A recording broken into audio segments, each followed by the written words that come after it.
Here is a story about the Native American goddess, Spider Grandmother. This story is called The Animal Council. Ouch! You stepped on my tail, scolded Rabbit. I wouldn't have stepped on your tail if you hadn't been sitting in the middle of the road, replied the angry possum. This sort of silly argument had been going on since the recent invention of the earth. It wasn't really anyone's fault. The problem was that they couldn't see anything. They had no light, no sunrise, no sunset. In fact, there wasn't any sun at all. Then one dark day, the frustrated animals decided that something had to be done. So they created a council. True, up till now they hadn't really gotten along very well, but so great was their desire to find light that they all agreed to work together to find a solution. To this day, we are not sure if it was bear or fox who began.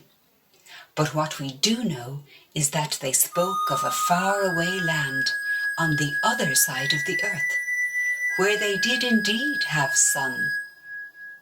Unfortunately, the people there had a bad reputation for being very greedy. They would probably want to keep their prized possession for themselves. But what if they sneaked over there and stole a little piece of it? It was worth a try, wasn't it? All the animals agreed that it was a good idea. The big question was, who should go? Fox was the first to volunteer. As no one objected, he immediately set out on the long and dangerous voyage. At first, all went as planned. When he finally reached his destination and saw the sun blazing brightly in the sky, he jumped up and grabbed a piece of it in his muscular jaw. He began to run, but the sun was so very hot. It burned. Oh, how it burned his mouth. Panicking, he let the flaming sunball fall to the ground. He watched on sadly as it slowly rolled away. He returned home with his tail between his legs and his mouth all blackened from the fire. To this day, foxes have black mouths because of it, or so they say. At the next council meeting, it was Possum who came forward. I'm sure that I will have more luck than Fox, she bragged. I have a beautiful bushy tail. I can hide the piece under the fur and no one will even notice it's gone. And without further ado, she began the journey. Once there, making sure that no one was watching, she nervously nibbled off her sparkling share. She quickly hid it and began to run as fast as her little legs could carry her. But poor Possum! No sooner had the sun touched her tail than it caught on fire, burning away all her beautiful bushy tail fur. With no place to hide, the piece of sun fell down to the ground and rolled away. They say that since that unlucky day, possums have no fur on their tails. And if you have ever seen a possum, you might believe that it is true. After her came Buzzard, who tried to carry the sun on his head. Needless to say, he failed as well. But he did manage to burn away all his top feathers, leaving his head bald and ugly. And so it went, one animal after another. Perhaps you have seen some of their unfortunate relatives? Anyway, while the greedy people from the other side of the earth raced around collecting all the fallen sunbits and putting them back into place, the Animal Council met one last time. Their future looked darker than ever. Just when it seemed that all hope was lost, a little voice spoke up in the darkness.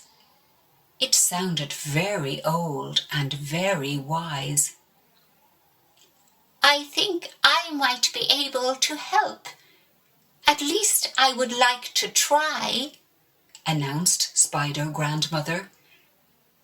No one had taken any notice of her up until now, so when they heard her offer, they responded with laughter and jeers.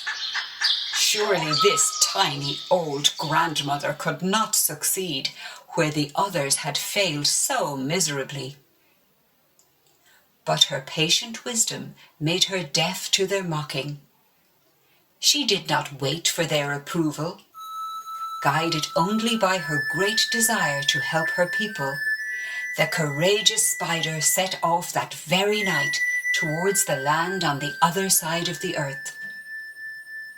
Of course, Spider Grandmother's voyage was much longer than the others, as she was very small and very old.